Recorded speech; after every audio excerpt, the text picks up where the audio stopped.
Welcome to Get Rich Investing in Toronto Condos. And today we're going to be talking about a very exciting topic, buying real estate with no money down.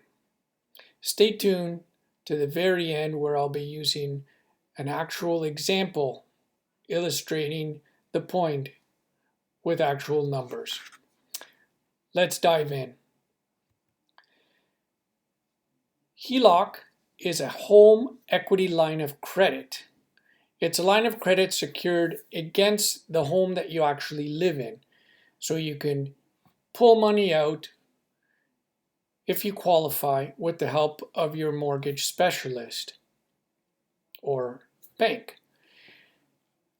One of the advantages of this is that you get a lower interest rate than an unsecured line of credit because the bank essentially has your home as collateral in case you don't make the payments.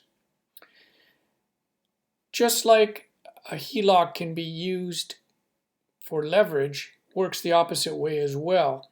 So you got to use it responsibly. Taking out a HELOC and spending it on a Ferrari is probably not a good use of money. Putting it into an actual appreciating asset such as a real estate investment property might make sense. So paying interest only on the HELOC is one of the advantages here. Instead of paying as in a traditional fixed or variable mortgage, paying principal plus interest, here you have the option of paying interest only, which helps with your cash flow. The other nice thing about a HELOC is that you know exactly what your budget is. This allows you to know the maximum that you could bid on a property when you're going out there, especially against other bidders and other investors or people wanting to buy that investment property. Let's talk about interest only a little bit more. We've got the ability here to have an enhanced cash flow, even when a HELOC might be, for example, let's say the bank's prime rate plus 0.2 or 0.4. So maybe we're looking at close to 3% for a HELOC, whereas a fixed rate, you might have it at 2.6, 2.7%, for example. Because with a fixed mortgage, you've got to pay principal plus the interest, you end up actually paying a higher amount than interest only at a higher rate. Now, the disadvantage, of course, on a HELOC is that by paying interest only, you're never knocking down your principal. So that's always staying at that higher value. However, you do have the flexibility of paying it down whenever you want or can. For example, work gives you a quarterly bonus or a yearly bonus, or you have some extra cash flow that month, you could put a lump sum payment down on it. But again, you have flexibility and are not forced to do it in the way a fixed rate mortgage gets you to do.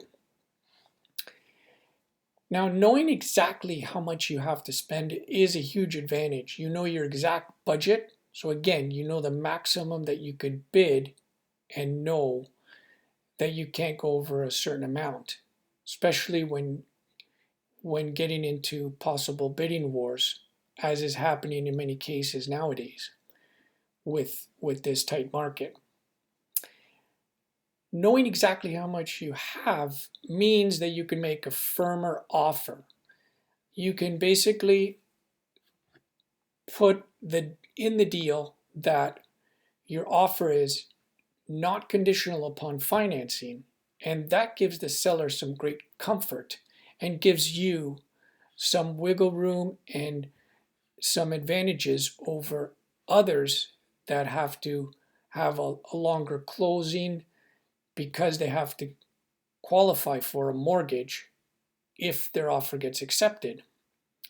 So again, because of this, you can go to the seller and say, hey, I don't have financing as a condition, and therefore, because I have the money at my disposal, you're able to close quickly. So if the seller has that peace of mind that they can that you have the money, that the deal's not going to fall through because of financing, and therefore you have the advantage over others.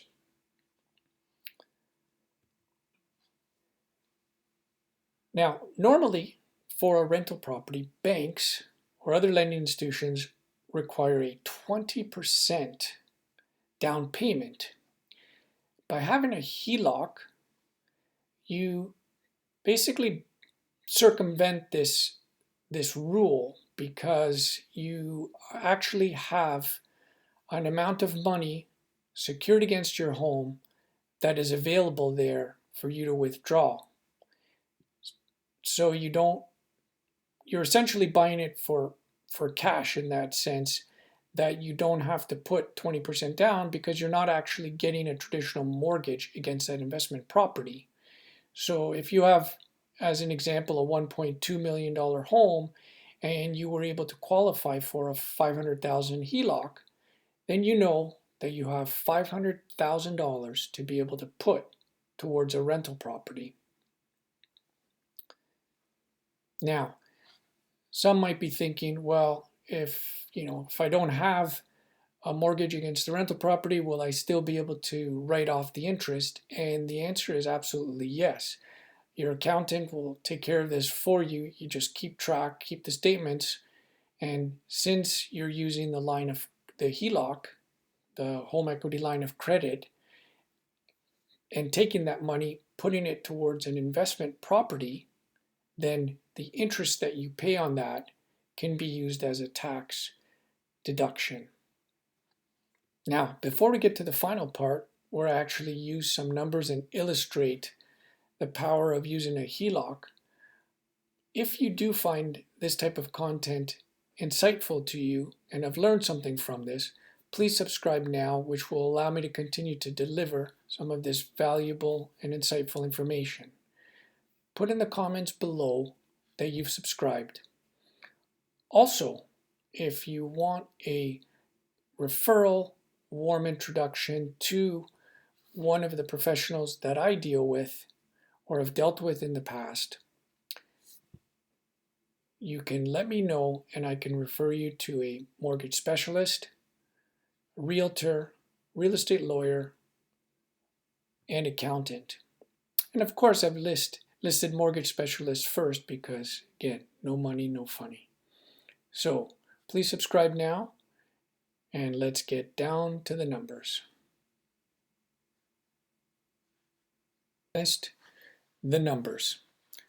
If we use a traditional mortgage, whether it be a variable or fixed rate, with a 2.5% interest rate, factoring in paying a deposit down of 25% in this case. Again, the bank requires you to pay a minimum of 20% on a rental property. We have a mortgage payment of $1,755. Now, part of that is interest, part of that goes towards the principal and pays down the mortgage over time. If we use the HELOC, home equity line of credit, for the full $592,000 condo purchase, we have an interest-only payment of $1,045.86. This makes the difference between a almost $300 negative cash flow using the traditional mortgage versus using the HELOC, a positive $138.67 positive cash flow. Again, for some, this makes a big difference for their household budget. Now keep in mind, with the traditional mortgage, you are paying down the principal each month, bit by bit. And for the HELOC, if you're only making the interest-only payments, your principal amount of the line of credit will just stay at the full $592,000 value in this case. Again, you do have the flexibility with the HELOC of paying down extra payments. You might get a quarterly or yearly bonus, put that whole thing towards the HELOC principal amount. The other option, if you're fearful of rates rising too quickly, you can lock all or part of the HELOC amount into a fixed or variable traditional mortgage. Again, that's it for now. Hope you found this insightful and informative. Please subscribe if you wish to continue to receive valuable content such as this. Thanks again. Bye for now. Thanks for tuning in. Hopefully you learned something helpful today. Until next time. Bye.